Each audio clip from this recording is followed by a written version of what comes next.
Hi friends, ఈరోజు trade అనేది అయిపోయింది. సో టైం వచ్చేసి ఇక్కడ మీరు చూడొచ్చు, టైం అనేది చూపెడతాను. ఎంత 707 రూపాయలు వచ్చింది. ఆర్డర్ బుక్కి వెళ్దాం. ఎగ్జాక్ట్ నేను 9 గంటల 18 నిమిషాల 16 సెకండ్లకు తీసుకున్నాను. 9 గంటల 19 నిమిషాల 4 సెకండ్లకి ఎగ్జిట్ కావడం జరిగింది. జస్ట్ 1 మినిట్ 1.5 మినిట్ అనేది చెప్పడం జరిగింది. మీకు ఆల్రెడీ ఎక్స్ప్లెయిన్ చేస్తున్నప్పుడు ఎందుకు నేను ట్రేడ్ తీసుకున్నాను అనే విషయాన్ని ఇక్కడ ఎక్స్ప్లెయిన్ చేయడానికి ప్రయత్నం చేస్తున్నాను. సో మీరు మన ఛానల్లో ఏముందంటే 1 మినిట్ స్కాల్పింగ్ స్ట్రాటజీకి సంబంధించిన వీడియో అనేది ఉంది. ఒక 30 to 40 మినిట్స్ ఉంటుంది. ఆ వీడియోలో ఫస్ట్ రూల్ని ఇక్కడ సాటిస్ఫై చేసింది, సెకండ్ రూల్ని సాటిస్ఫై చేసింది.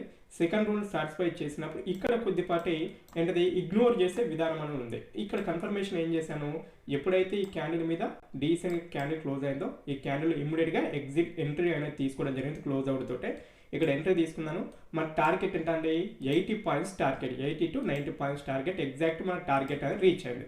రీచ్ అవుట్ తోటి ఏం కావడం జరిగింది, ఇమ్మీడియట్గా ఇక్కడ ఎగ్జిట్ అయ్యాను. మనకి ప్రీమియంలో ఎన్ని పాయింట్స్ రావాలని చెప్పాను, అట్లీస్ట్ 40 పాయింట్స్ రావాలని చెప్పాను. నేను తీసుకున్న ప్రీమియం ఎంత అంటే 51,900 స్ట్రైక్ ప్రైస్ ప్రీమియం తీసుకున్నాను. 481 కాడ తీసుకున్నాను. 532 కాడ ఎగ్జిట్ కావడం జరిగింది. ఇది ఎక్కడ దాకా వెళ్ళింది, 550 దాకా వెళ్ళింది. బట్ ఆ వాలటాలిటీలో ఇమ్మీడియట్గా ఎగ్జిట్ కావడం జరిగింది. ఈ వీడియో కనుక మీకు నచ్చినట్లయితే లైక్ చేయండి, సబ్స్క్రైబ్ చేయండి, ఫ్రెండ్స్ అండ్ ఫ్యామిలీ మెంబర్కి షేర్ చేయండి. Thank you so much everyone.